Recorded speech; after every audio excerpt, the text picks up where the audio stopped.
This is a Kirkendall Barrett presentation, darling. Feed me, meow, meow, meow. Because of this podcast, I'm a gay icon. I'm so hot. I'm so good looking. My salad dressing is amazing. Like the internet at large, there are things you can do on the internet besides porn, but most of it's porn. A lifetime of Hallmark. Well, hello, everybody. It is your special day of the week, and it's time for another episode of A Lifetime of Hallmark, where we talk about your favorite movies on both Lifetime and the Hallmark Channel and try to make sense of them. I am Les Kirkendall Barrett. Hello, Jason Bowers. Hello, Les Kirkendall Barrett. And hello, Kurt Fitzpatrick. Hello, Les Kirkendall Barrett, and hello, Jason Bowers.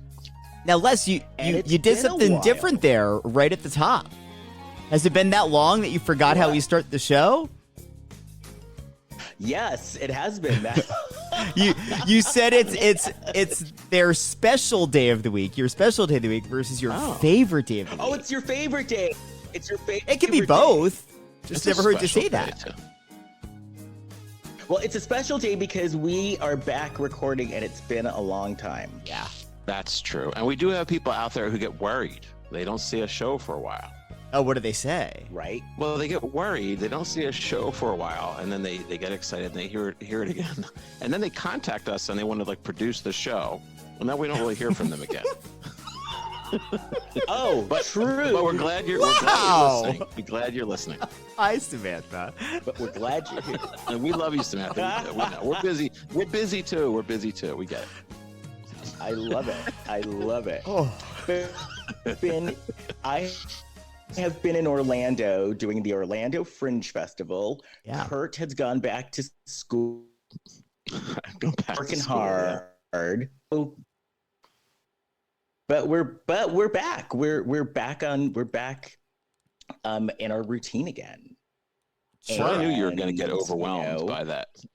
I knew you were going to get overwhelmed by Orlando. I knew that was. So I was doing the Orlando Fringe Festival, and that literally turned into a full-time job. And I've never had an experience like that before. It literally was a full-time job. How so? Because you have to. It's one of the biggest festivals in the U.S. Oh, wow. So, and there, it's like they treat it like it's so literally. Promoting the show, preview shows, interviews. It's just crazy. Why do you think this one is grown so big and so many others in the U.S. haven't? I think this. I've done this like 6 times. I've done it like 6 times. But one time was during COVID, so it was the online version. But I did 5 times in person. Orlando has they have a very strong identity. They have a really strong community. It's all the times I've been there, it's just a very well run festival. You know, they very much know who they are. Mm-hmm. They have a strong audience there. What's your take, Les? Yeah, I agree. It's like a strong, loyal audience. You can't bring anything half-assed there. Be like on it, and word travels fast. Don't you think, Kurt? Yeah. It's the first couple times I did it, see if I could explain this to non-festival people, but some festivals have what are called BYOVs, bring your own venues. So people are kind of setting their own venues up outside of the festival.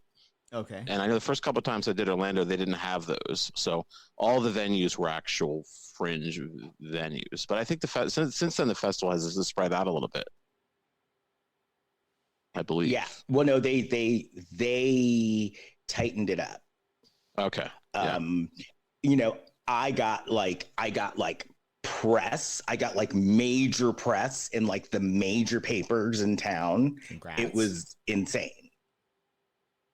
Yeah, it was a great insane. festival. Oh, Yeah. I met, Bikini Katie says hi, Kurt. Hi, Bikini Katie. Okay, so there's this my new friend, Bikini Katie, and you can buy ad space on her body. Oh, that's smart. Yes, and but I got in trouble, and she walks around. I got in trouble for having a picture taken with Bikini Katie 2 years ago. Somebody was a little bit irritated that I had a picture taken with this scantily clad, full-figured woman. But now she has a bikini team. I've seen that, yeah. Oh, wow, so and more ads. ads. And a hot guy. Oh, there's a guy, too? A hot guy who walks around in a Speedo who is, like, smoking hot. Oh, I missed that. Where are the photos of that, Les? Thought we were friends. Well, I hired Bikini Katie.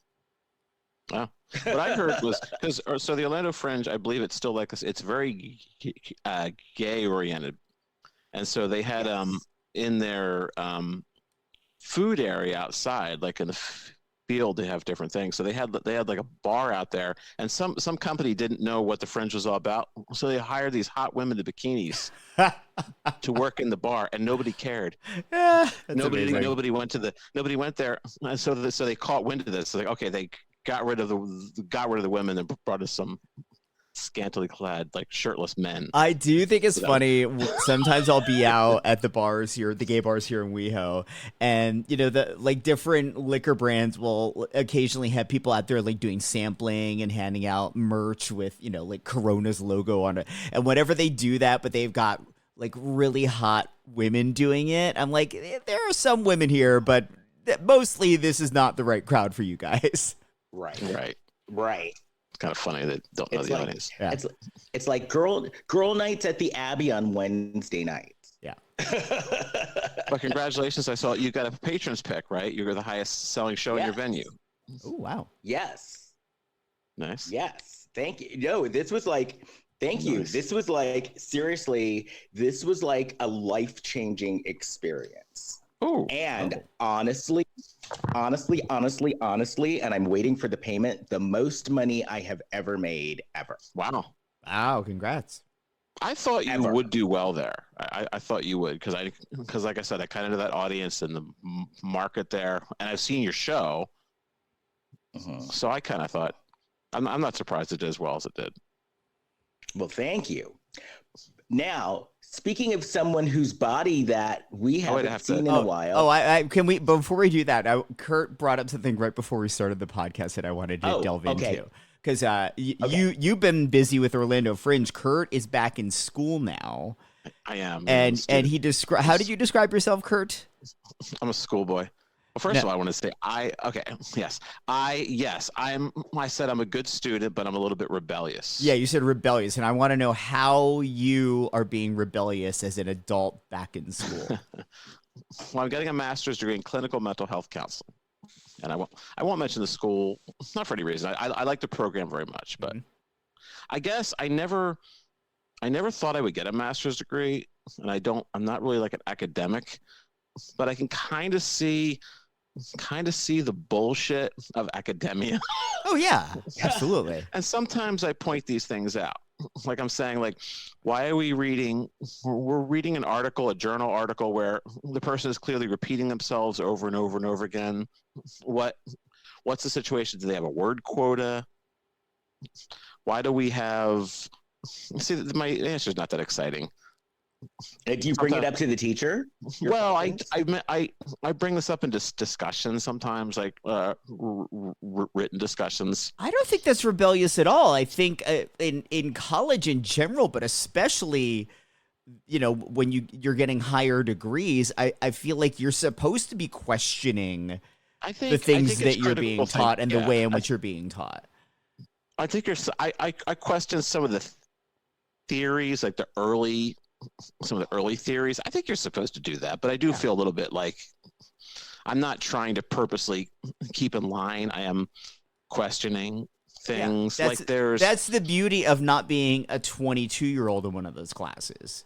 You've grown more into adulthood where you're like, oh, I don't need to just take what they give me. I can ask about it. Well, right. I have critical thinking, and I have point of view. This is actually the perfect age. So I'm in my early 50s. This is like the perfect age to be going to grad school. It's at a point where I have knowledge and critical thinking, and before I start getting dementia and all that kind of stuff. Yeah. Well, you know what? I bet Black China would be a student, don't you think? Do you have any Black China news? Doing a piece of China. China. I'm talking China. The Black China Report. Here's Kurt Fitzpatrick.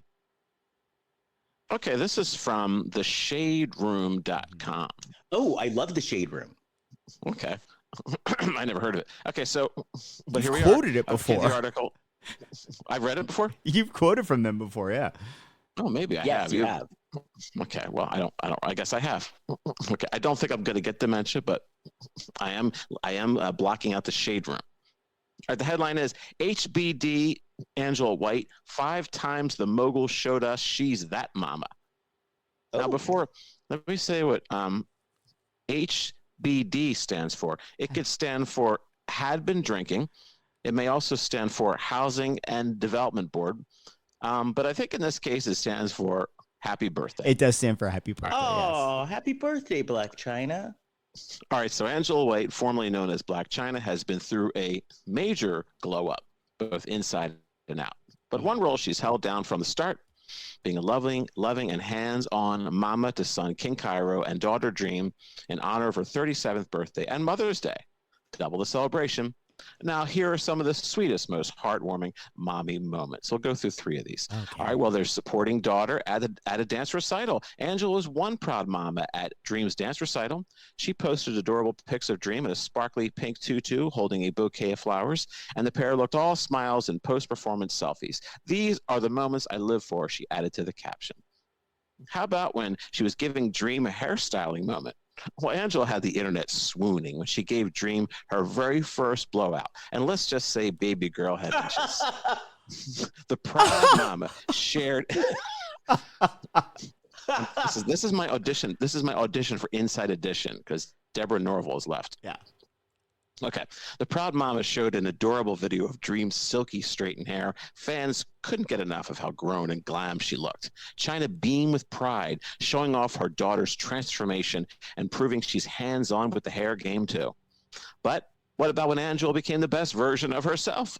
Well, Angela White has been vocal about reversing cosmetic procedures and embracing a healthier lifestyle, all inspired by her kids. Last September, the mogul celebrated being 2 years sober with her kids and cake. She even publicly shared her decision to remove some of the enhancements she previously underwent. There's a couple others here, but we can stop at 3. So happy birthday to Black China, Angela White. HBD. Happy birthday. Yes. And also, she's the HBIC. You know what that means, Kurt. HB, happy birthday. I see. Happy birthday in culture. No, the head bitch in charge. Oh, I also want to say that in the entertainment industry, it's been a true Les Kirkendall Barrett, Hannah Waddingham week, because Les Kirkendall Barrett had success in the Orlando Fringe, and Hannah Waddingham, she's that big blonde woman from Ted Lasso. She was in the two blockbuster movies of Memorial Day weekend, of the biggest Memorial Day weekend ever at the box office. Oh, she in Lilo and Stitch as well? Because I saw her in Mission Impossible. She's a voice, or Final Reckoning. She's a voice in it. Yeah, I saw Mission Impossible. Oh, how was it? I did not enjoy it, and I love those movies. It was so bloated. It was Tom Cruise God complexing all over the place. Oh, I get these little videos. I guess they're like TikTok videos that come up on Facebook all the time. It's just him like meeting the fans, talking to people working in movie theaters.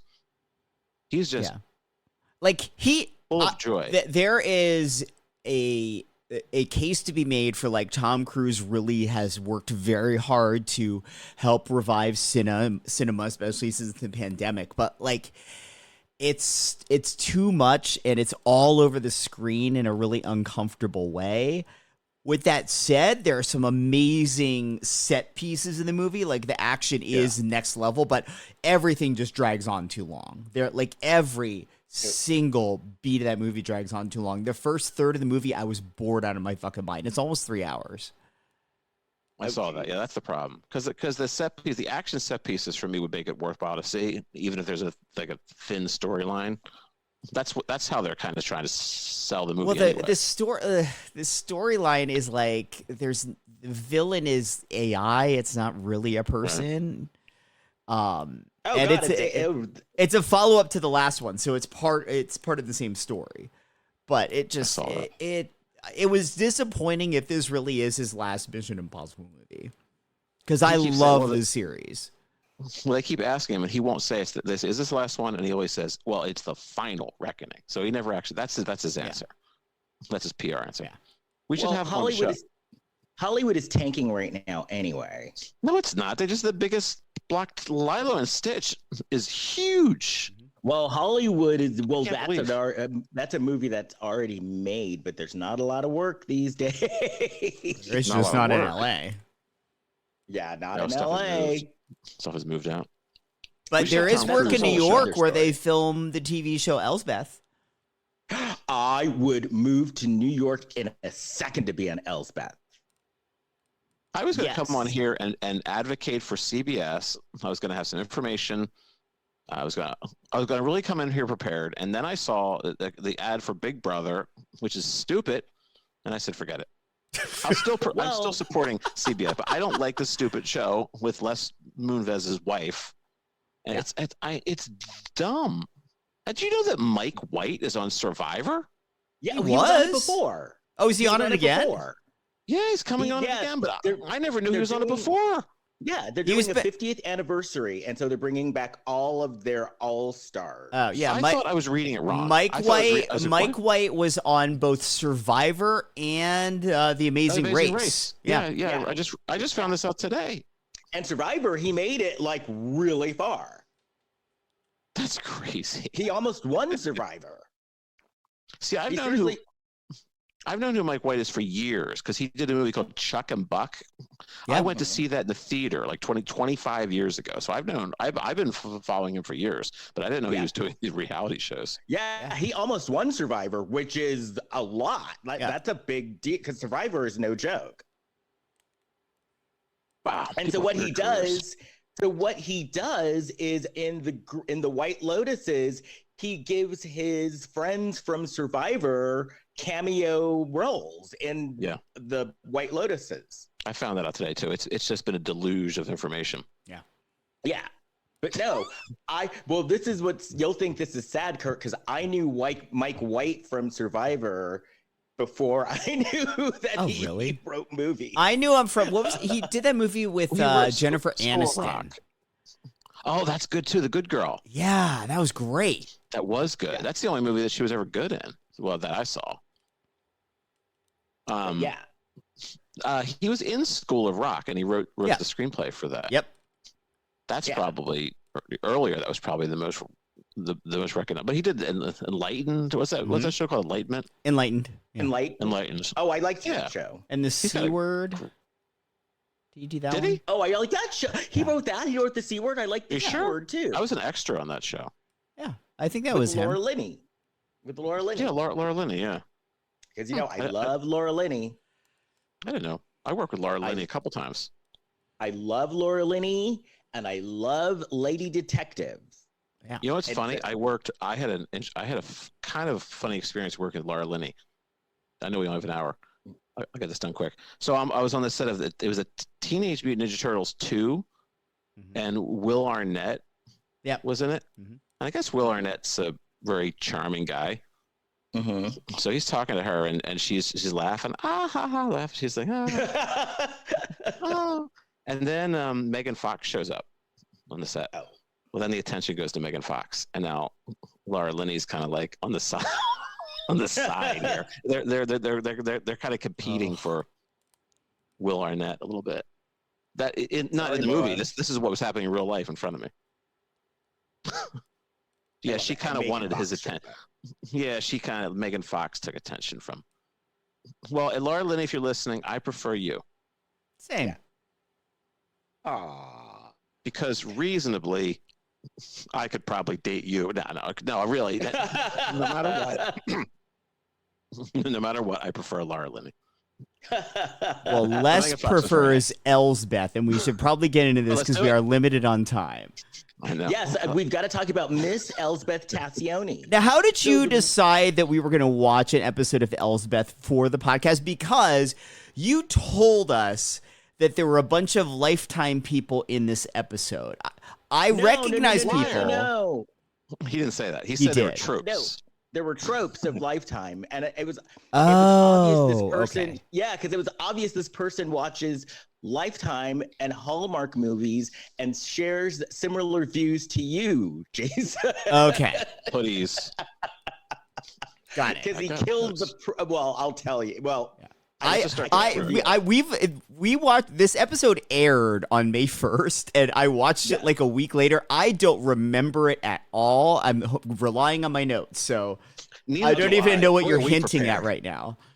Well, I watched season 1 of Elsbeth again on the plane. Oh, good. And I watched this movie again today, just a couple of hours. Oh, good ago. For you. Yeah.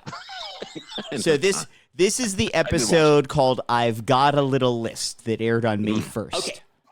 So and so how Elsbeth works, well, it's only an hour show, and how Elsbeth works is in the beginning of the episode, they let you see the murderer, and then they show how she solves it. It's similar to how Poker Face is framed. Yes. So we start off with this guy, and there's a voiceover, and he's talking about how bored he is, and this guy's like really rich. Yeah. And it's the actor Billy Magnuson, who always plays like a really good-looking douchey rich guy. Yeah. And so he starts out with like his voiceover, and he talks about how he has this bucket list, and like he went shooting zebras and he was bored of that. And then he drove through the desert with his top down with a bunch of $100 bills. He was bored of that. On his 16th birthday, by the way. Yeah. He hooked up with a pop star. He was bored with that. And he was talking about how he was dead inside. And he's talking to his friend at the shooting range.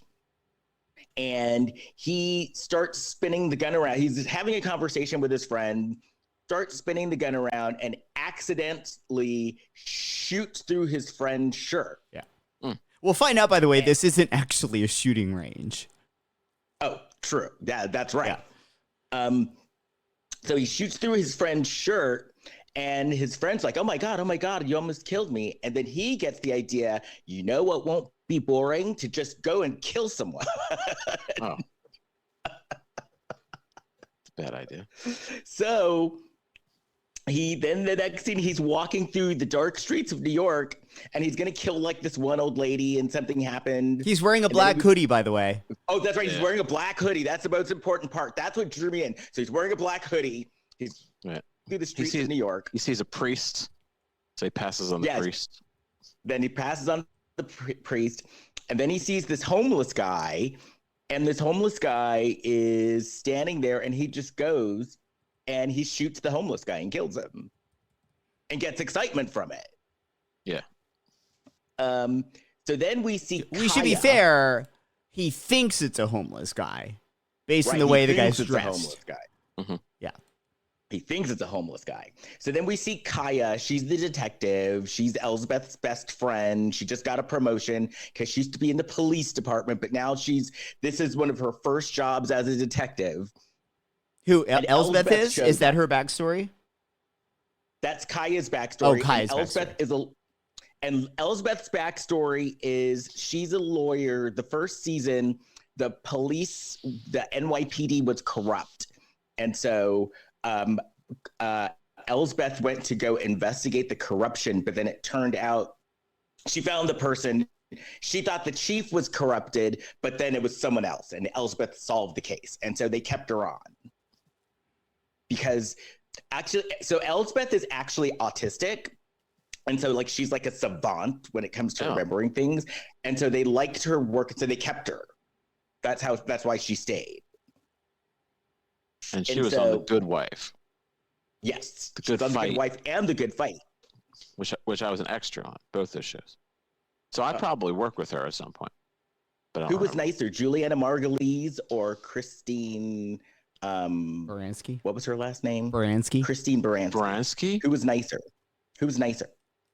They're both nice. I told you that story when Rita Wilson was on the set, and Rita Wilson walked up to Julianne Margulies, and she said, "You look hot."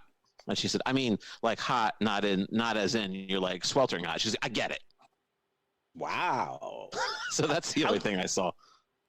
How dare you be mean to Mrs. Tom Hanks? To Ms. Rita Wilson. Man in Hollywood. She's her own person. True. How dare you be mean to that own person? But she's married to the nicest man in Hollywood. Well, you heard about it that night. I'm sure he did. At the dinner table, there was some Juliana Margulies bashing. So Elsbeth shows up. Now Elsbeth is still recovering because in the episode before there was this corrupt judge that was going to kill Elsbeth. Oh no! And he was found and she found out that he killed someone, and she was going to expose him. But before she exposed him, he got shot and died. I think that's played by her real life husband, the guy who played Benjamin Linus on Lost. Oh, wow. Yes, it was played by her real life husband. We should also point out a very important detail that we just skipped over. So the victim that Billy Magnuson's character thought was a homeless person, turns out he was actually royalty. And he was a prince from a fictional country, Lichtenberg. And I was like, Jason has wanted to shoot some princes in these movies. I don't want to shoot the princes. I want to shoot the concept of these fake royal movies. I hate when they make up fake royalty. I hate it. So that's why. So I thought, Black Hoodie, fake royalty. This is, in the neighborhood of a Lifetime Hallmark. That's kind of why I liked the wrong Prince Charming, because his character wasn't actually royalty. He was a scam artist. Why do you hate the fake royalty? It's so dumb. And I've never understood America's obsession with the monarchy, how we get all excited about whenever there's a royal wedding. We moved here to get away from that. Well, why do we care about the... no, never mind. I don't know. Oh, that's what I'm asking. Do you know what I was going to say? No. What? Okay. No, I'm not going to. Well, now you have to. I agree. I was going to say, why do people care so much about the Pope too? I don't either. I don't understand that. I'm an atheist. I really don't care. I guess we can bring these things up. What are we going to get letters? Right, of course. Please. Of course. I'm hidden. I'm hiding in my house in the woods. No one's ever going to find me. So the prince was living in a van, but then they opened up the van and it was like a fucking fabulous van. Oh, yeah. Why don't you just stay in a nice hotel?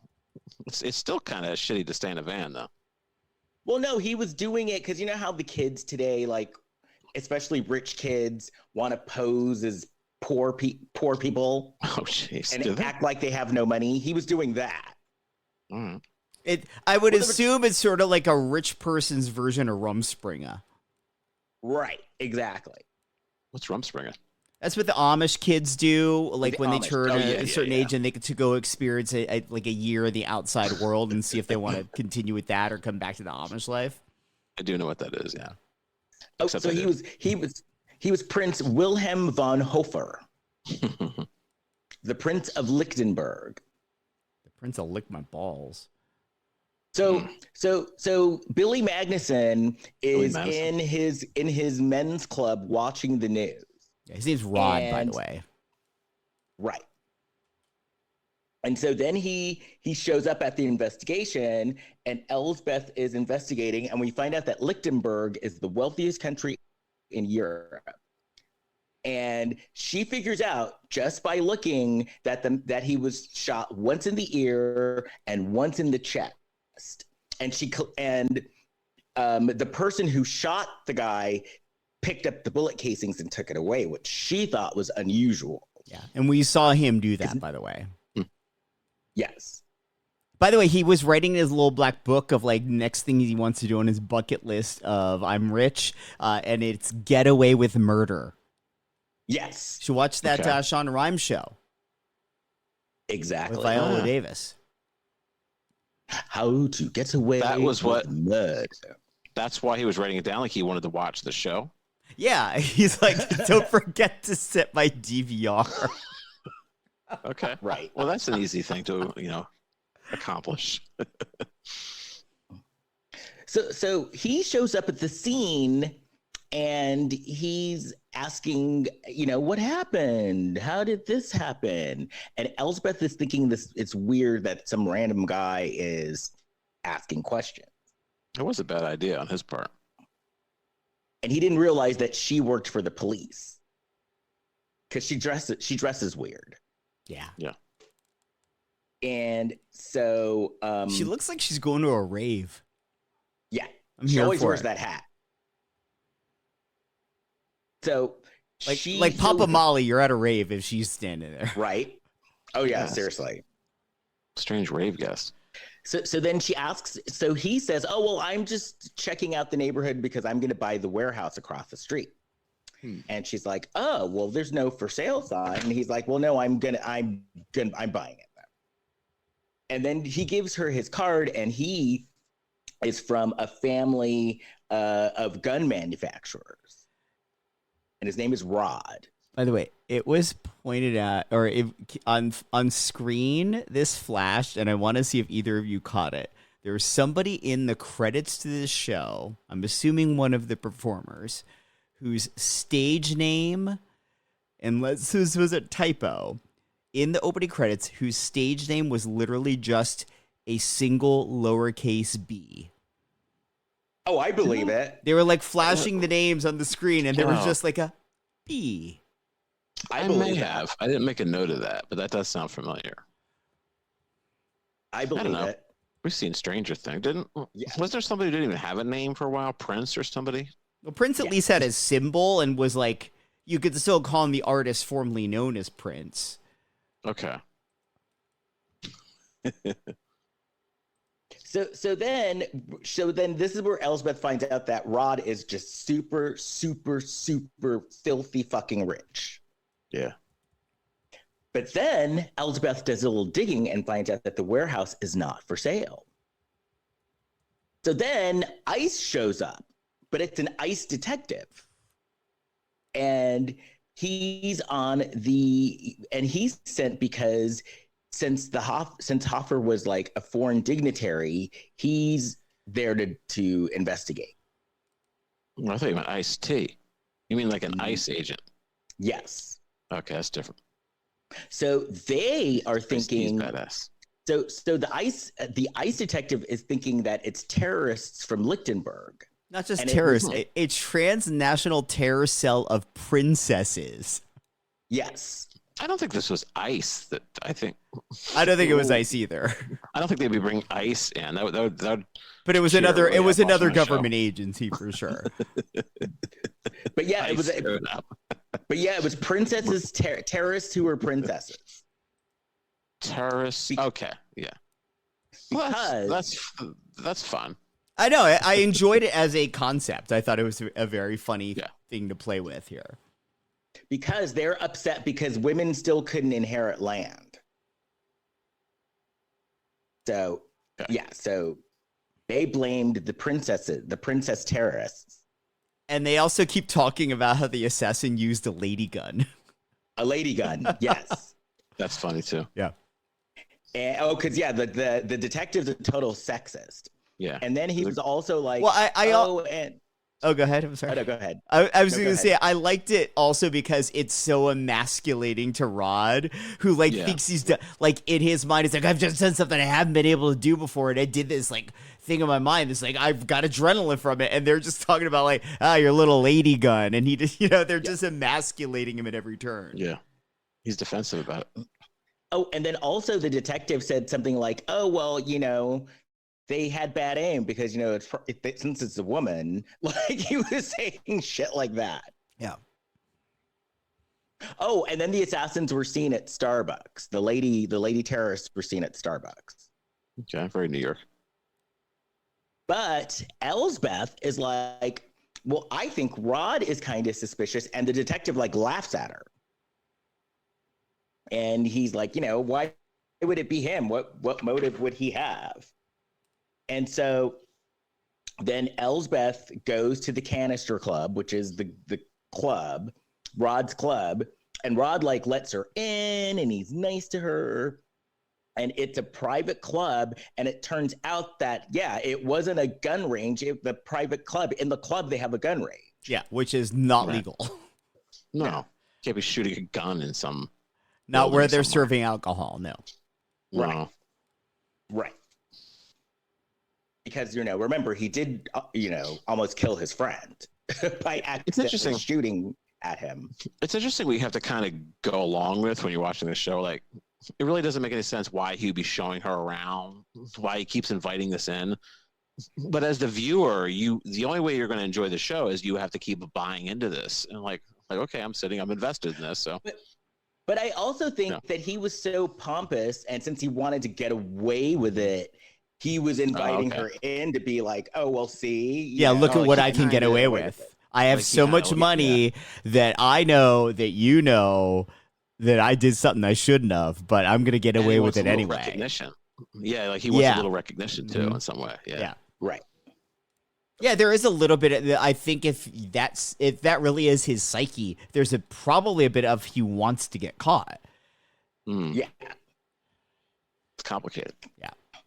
Because then, they're talking about the lady gun, and she's kind of hanging out with him, and they're looking at pictures, and there's a picture of him hanging out with Martha Stewart, and she made him like a meal for his date. And then there's a picture from his bucket list with him and Ariana Grande and Cynthia Erivo, and they showed up at his party to sing Defying Gravity. And so once again, we see that he's just bored because he could have anything. And even Elsbeth was like, you can have anything you want. He was like, yeah, but it's boring. So then didn't he ask Elsbeth to go on a ride along? And she's like, no. I feel like yes. He could go on. Yeah. So then the chief calls Kaya in, and Kaya just got this promotion to detective, and she got offered a job. And so this actor is actually leaving the show for a little while, so that explained her leaving. Oh, okay. So she got a promotion, and so she got offered this job that she didn't want, and it's in a special task force that she didn't want to take. And the captain told her, you should take this job, and she's very sad because she doesn't want to leave Elsbeth. But she needs to give them an answer by Friday. And then they're looking at, so Elsbeth and Kaya and the sexist detective are looking at footage, and the footage is kind of like a shadow, like they can't see, but the way the person was walking, Elsbeth and Kaya are like, oh, it's not a woman. And the sexist guy is like, well, how could you tell that? It's, he's like, it is a woman. And they're like, no, it's not a woman, because I guess a woman could tell how a woman is shaped and how a woman you can kind of tell someone's gait generally. Yeah.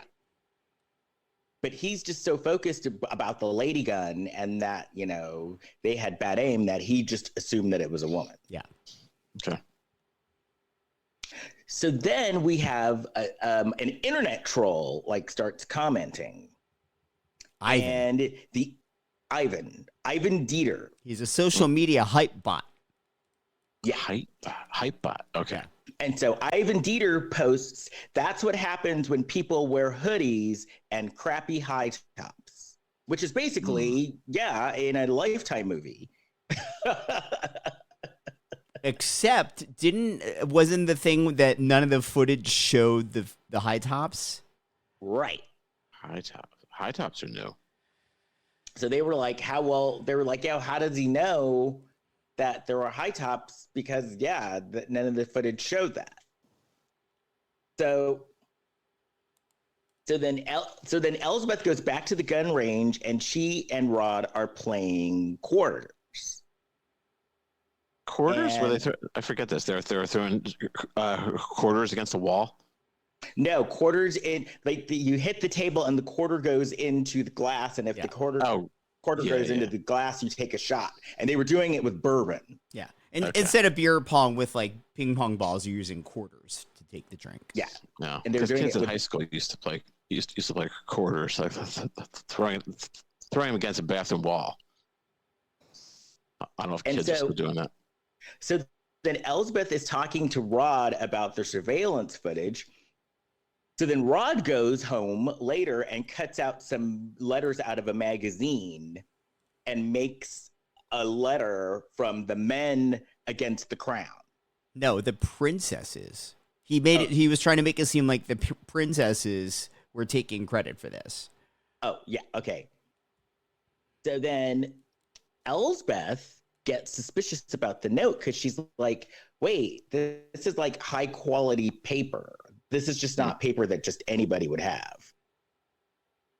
And then she also figured out that the magazine was from Gilded Gotham and Yacht Monthly. But no one would believe her. No one would believe her. So then she goes and talks to Rod's friend. And Rod's friend is telling her, oh, yeah, he almost shot me. Everything bores him. You know, he has private keys to the Sistine Chapel. He's just bored by everything. And meanwhile, Rob wants to do it again. He wants to kill someone else. So, is this where Kaya is talking to the chief about the promotion again, and Elsbeth walks in with what she thinks is Rod's motive? Yeah, and she's talking to the chief, and she's like, I can't take the offer because, how am I going to tell Elsbeth I'm leaving? And then, so Elsbeth goes in and she gives her theory on the murder, but then the princess terrorists took credit for killing the prince. And okay. And so as far as the captain was concerned, the case was closed. And so then Kaya tells Elsbeth that she's going to join this task force, and she's like sad, but Elsbeth is like, don't be sad, take the job. And then so Elsbeth then goes and talks to she gets an idea while she's talking to Kaya. And she runs and she tells the captain, I need to get Rod's notebook, because Rod always walks around with the notebook, and that's where he writes down his bucket list. And she's like, I need permission to get his notebook, and because he's the killer. And the captain is like, no, because it's already been solved.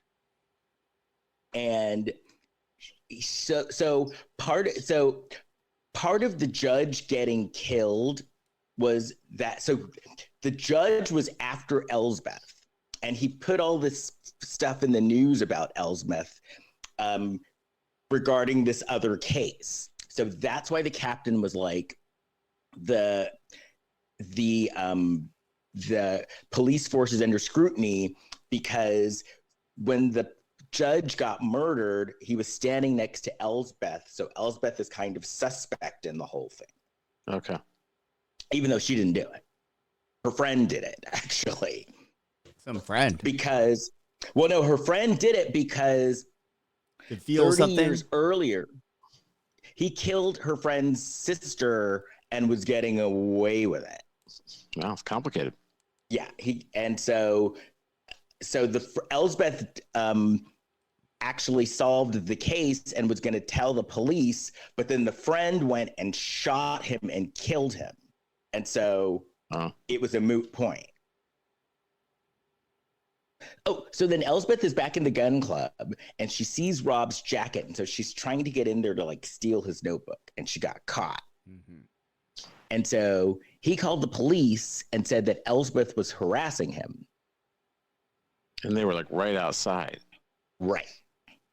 Police were following her. And they came in and they arrested her and she was pissed because she had tickets to go see Oh Mary. Oh, yeah. That's a nice reference. Yeah. So she then goes in front of the judge and she's gonna represent herself, which she would normally win, but then the judge was friends with the judge that got shot. So he basically threw the book at her and had her arrested for felony harassment. And so, and then also he was like, your friend, Delia Kirby, shot my friend. So then meanwhile, Rod's in the gun club, the police come in, and Rod is eating his bucket list before the police come in. Wow. And so right, yeah, he's eating it. Like shoving it in his mouth. Okay. Like cake. Yeah, like cake. Because Kurt, if there was like cake paper, you would chow down. Cake paper? Yeah, if there was cake paper, you would chow down. We should invent a cake paper. I would. Right. We have a lot of ideas on the show. So the police come in and they're like, Rod, you're under arrest. And he's like, I didn't do anything wrong. And then it comes out, Elsbeth figured out that Rod was Ivan Dieter, the troll. Yes. His imaginary friend. Right. And they were like, and he's like, no, I'm not. And they were like, yes, you are, because Ivan Dieter knew of a detail that no one knew, which was the prince's shoes. Because no one else saw the shoes except for you, because he brought it up in passing. And so then we see Elsbeth. She's stuck in jail. She can't get out. The show ends. She's still in jail because the next episode, which is the season finale, all of the villains that she put in jail are on that episode and come back to her while she's in jail. Yeah, I didn't watch the whole next episode, but it was kind of like Chicago. You know, I was watching it on Paramount Plus, so it rolled over to the next episode, and it's Mary Louise Parker, Alyssa Milano, Retta, Gina Gershon, and then the episode also had Arian Moayed from Succession and Ethan Slater from Wicked. Yep, because they were all people she put in jail. Well, Ethan Slater was her sidekick for a while. Okay. He took over for Kaya for a while. Well, there is a Chicago number in it. There's a musical number. Yes. Yeah. They're doing it. And that's why I love Elsbeth. You are obsessed. I am. Thank God this Orlando Fringe distracted you, because for a while. No, I watched it. Every hour was Elsbeth. No, I watched season 1 on my flight home. Yeah, now we're back with Elsbeth all the time. Well, it's coming back next season. Season 3. I saw the whole CBS, the new season. They got rid of the Equalizer. But Matlock is coming back. Hey guys, give out your social media. I've literally have a order at my door that came early, so I've got to go sign for it. Okay, go ahead. So I'll be back. This is real life on this show. I know, right? Life is in session. Life happens right here. If you want to get a hold of me, you can find me on my website, leskirkendallbarrett.com, which is actually under construction. But you can also find me on Instagram at Kirkendall. Kurt. Well, gee, I'm not really promoting anything. I guess you could listen to some episodes that I was on of the Shelf Shedding Movie Podcast with for friend of the show, Jason DeBray. I don't know if he's here. I don't know if he's here yet. And I'm going to be on the Shelf Shedding show soon myself. Oh, Jason. Yeah. Please rate and review and subscribe to our podcast. It helps more people find the show.